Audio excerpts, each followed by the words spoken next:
All right, guys, we're here with Monday's warm-up. Vesky's going to show you what you can do to sub your machine. So we've got an EMOM with 10 to 8 calories on the machine, or you can do 30 mountain climbers. So just getting the heart rate up. Make sure you're keeping that midline tight, driving the knees towards the elbows.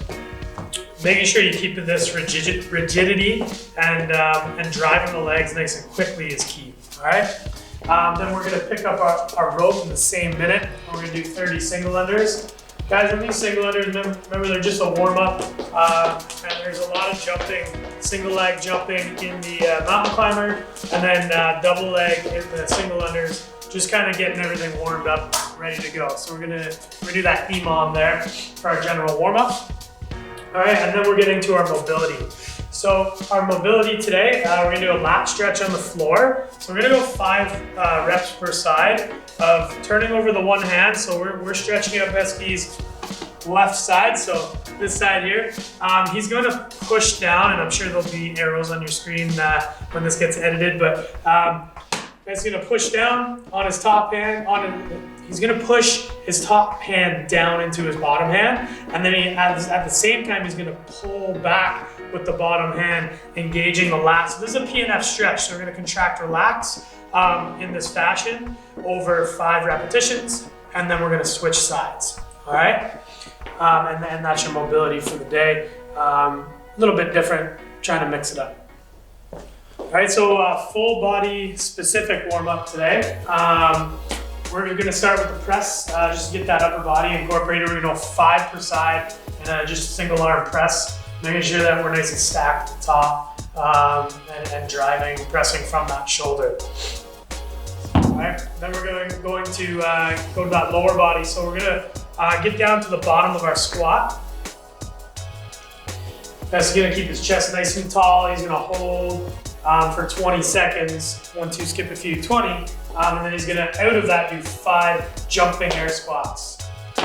Making sure that he controls through the bottom. It's very important that we control, after we jump, we expect to hit the floor and control and absorb with our legs, spreading the floor apart and really focusing on those points of performance that we would use in the squat today. All right, so today's weightlifting, back squats, back to those squats. Last week we still engaged with the cycle, but taking a break from the back squat, we did lunges. This week we're back to kind of an ascending percentage and a descending rep format. And now we get back to the back squat. So Vesky, let's get that bar up on your back.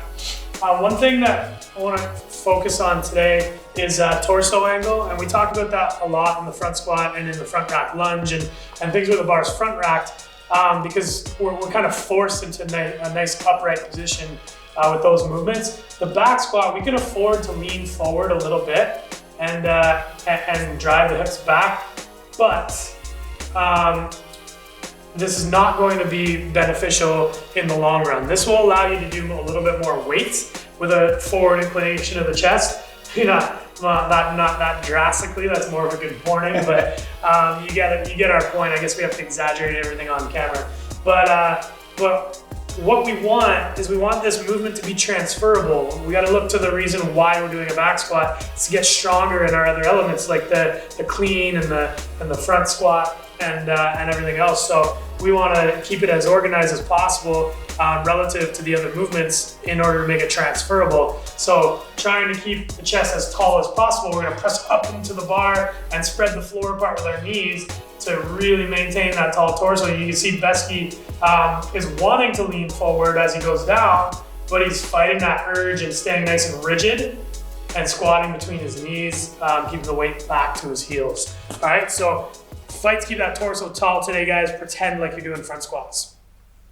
All right, guys, so today we've got a heavy little METCON for you. So we've been doing a lot of intervals lately, and you might look at this workout and think, oh, okay, you know, it's good. We get a little break from the intervals, and we get like a 5-rounder classic triplet, like sustainable effort workout.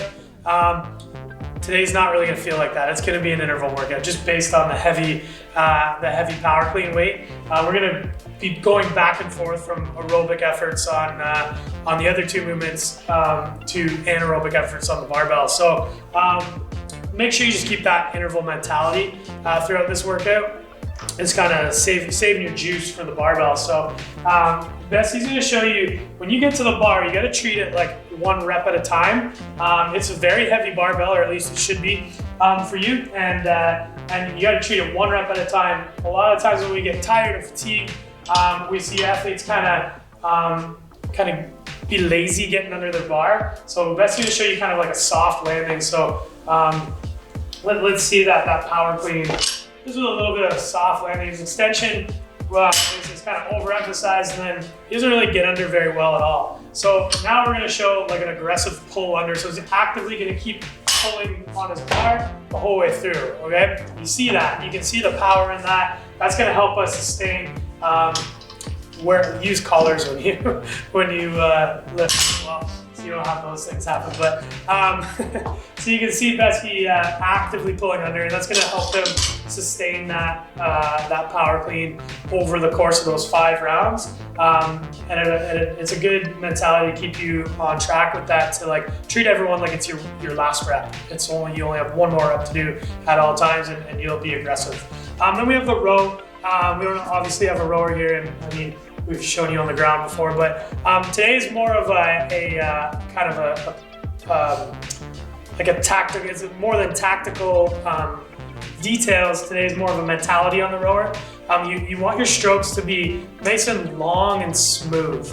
Okay, so if you know this like right away, you know if you're long and smooth. If you look to your chain, if your chain is wobbly and all over the place, you are not long and smooth. You're probably the opposite of that, which would be like short and choppy. Okay, we want our strokes to be nice and long and smooth, so that maybe we can hike the damper, setting up a little bit, dig in, powerful pull, and then use the recovery stroke, come back nice and easy, paying attention to that chain being nice and straight and smooth. Okay, that's gonna help you just kind of stay on track and keep it fairly aerobic. Then we're gonna get to the double unders, and same cue on the double unders, okay? Long and smooth. So we're gonna show you the opposite of that first. So Bessie, show like really fast double unders. Okay, so don't get ahead of yourself in those double unders. Remember, this is not a significant amount of reps here. Whether you go slow or fast with the double unders is gonna make no difference in your overall time, but it will on your energy output, okay? So make sure you take your time on this, allow yourself to recover, use this, all right? So let's show some like long and smooth double unders.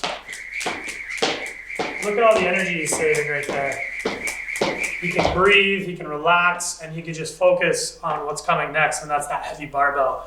All right, guys, so have fun with this one. It's a classic workout, back to the original CrossFit, all right?